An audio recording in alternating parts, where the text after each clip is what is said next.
자, 명리학에서 말하는 무죄사주, 무죄사주에 대한 강의를 하도록 하겠습니다.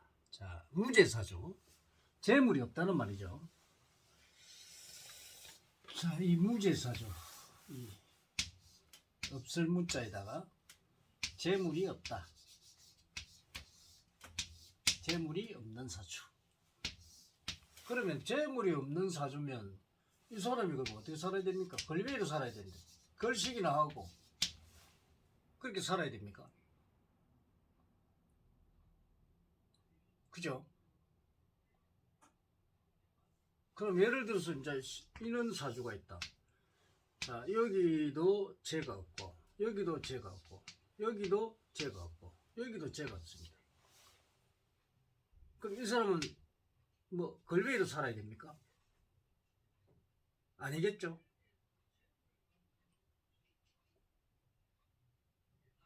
자, 이제 이런 무죄사주라는 말로 해가지고 당신은 재성이 없어서 못 산다. 그럼 이 사람이라 하는 것은 딱 태어날 때 자기의 능력을 타고납니다. 그러면 자, 이 사람의 재성은 어디 있느냐? 재물을 많이 가져올 수 있는 건 뭐냐? 자, 이 사람은 신앙사주입니다. 신앙사주는 기술이나 이 기능이 뛰어난 사주입니다. 그리고 특히나 이런 사주의 구조로 보면은 이 기획력이나 이 창작력이 뛰어난 사주입니다. 그럼 이 사람의 재물은 어디 있느냐? 바로 이 기술과 기능입니다. 이거를 발휘하지 않으면 돈을 못 법니다. 특히나 이런 사주를 요 사주 구조로 보면 식신이 있기 때문에 일자리는 항상 만들어지게 돼 있고 항상 활동을 할 수 있는 사주입니다. 그런데 재성이 하나도 없습니다. 이게 무죄사주입니까?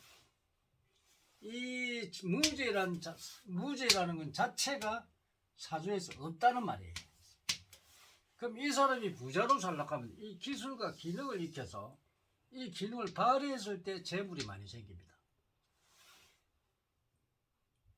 그래서 이 명리에서 무죄사주라 해가지고 이 재성이 천간이나 진에 없으니까 이 사람은 재물이 없다 이래버립니다. 잘못된 그 해석을 해버리죠. 그럼 이 사람이 만약에 자기의 기능을 발휘할 때 천간에 또 사람도 있습니다. 사람도 많이 끓는 사람입니다. 그러면 기술로서 사람이 많으니까 어떤 사업을 해도 되겠죠. 또 어떤 자기 재능이 창작력이나 기획력이 아주 뛰어나기 때문에 이 창작력이나 기획력을 활용해서 활동을 한다면 많은 재물을 가질 수가 있습니다. 그런데 내가 못 산다, 무죄라서 못 산다 이런 사람들은요 진짜 어리석은 사람들이에요. 그렇게 여기가 재성이 되려고 하면은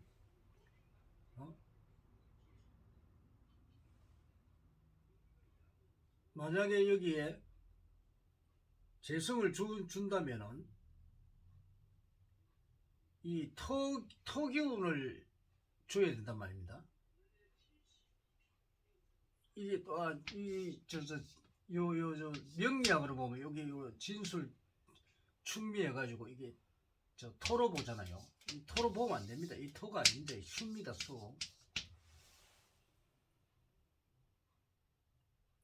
그럼 원래 이 갑일주나 을일주는 원래 재성 자체가 없습니다.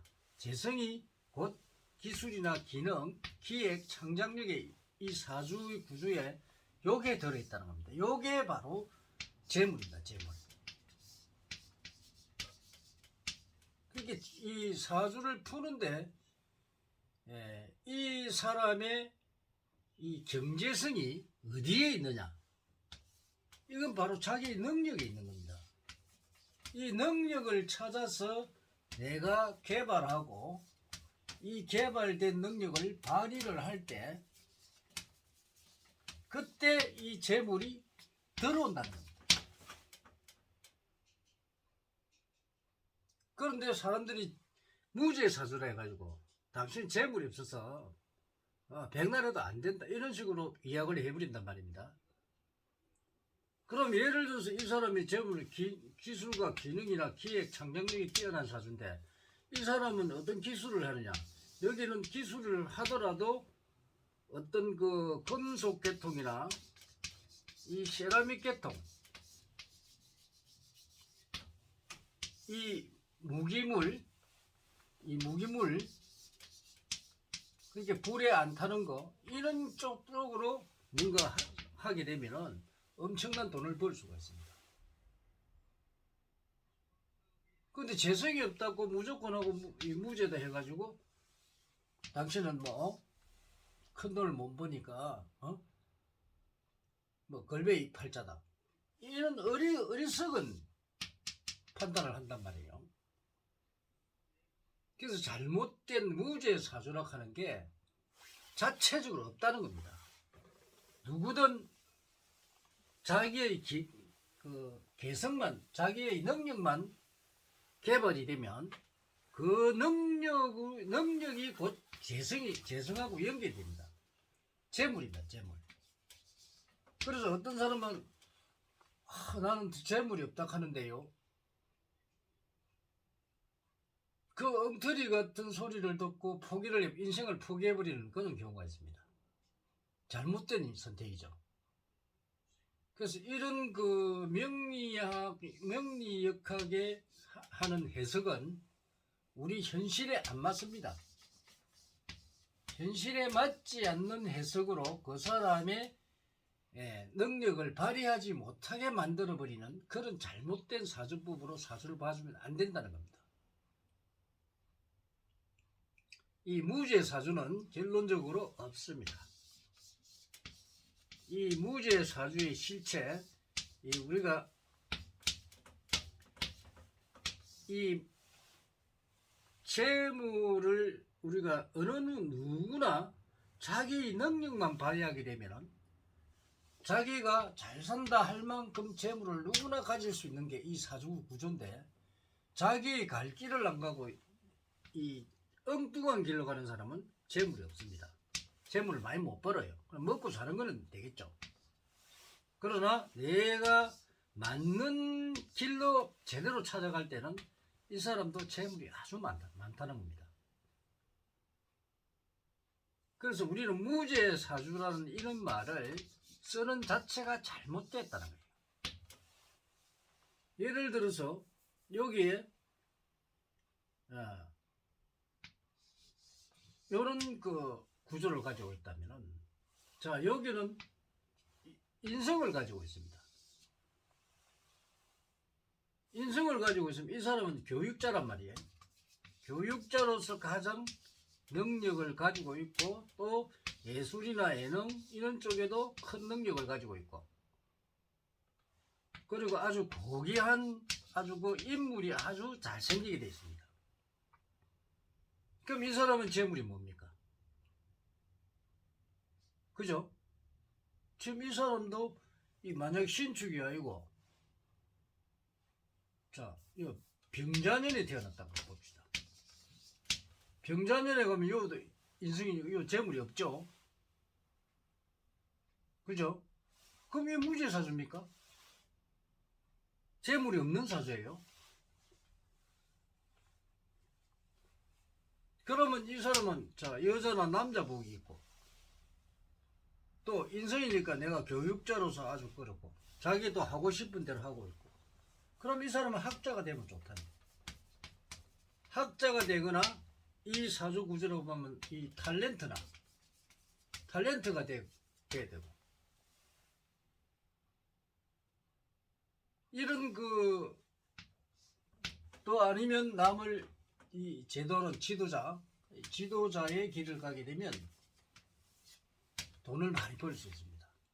또 만약에 이 사람은 이 음기를 타고났단 말이에요. 마이너스 기운. 그러면 만약에 상업에도 여기는 또 상업의 기운도 타고났습니다. 그러면 장사를 하거나 장사를 잘하면은 돈을 많이 버는데 요는 은기를 타고나게 이 열이 많은 뜨거운 아이템을 가지고 했을 때 이 사람은 돈을 많이 법니다. 그래서 재물이 무진작에 생기는 아주 그 돈을 많이 벌 수 있는 그런 능력을 타고났죠. 그런데 무조건 이 사주 구조에 죄가 없다고 무죄 사주다. 이런 식으로 풀이해서 그 사람의 기운을 꺾어버리고 그 사람들이 일을 못하겠고 나는 무죄사니까 평생 걸베이도 살아야 된다. 이런 식으로 판단을 해버린다는 겁니다. 그래서 이런 그 무죄 사주는 없으니까 여러분들이 무죄 사주라 해가지고 사람 명리학 보러 가가지고 역학 보러 사주 보러 가가지고 무죄 사주니까 당신 재물이 없어 이러면은 그 수렁틀이란. 오늘은 그 무죄 사주가 없다는 것을 여러분들에게 알려드리고 이 사주 속에 들어있는 자신의 능력을 알아야 됩니다. 그 능력을 찾아서 내가 그쪽으로 공부를 하고 그 능력을 배양시켜서 사회에 나갔을 때 내 능력을 충분히 발휘할 수 있습니다. 여러분들의 적성을 찾는 거예요. 그 적성이 이 사회성하고 연결되어 있기 때문에 여러분들이 무죄사주라고 무조건 포기할 게 아니라 왜 그러면 나는 어떤 쪽으로 가야만이 재물이 많이 있는가 그거를 알고 여러분들이 길을 잘 선택해야만이 사회에서 내가 부자로 살고 또 존경도 받을 수 있고 그렇습니다. 오늘은 그 무죄사주는 없다는 제목으로 강의를 드립니다. 감사합니다.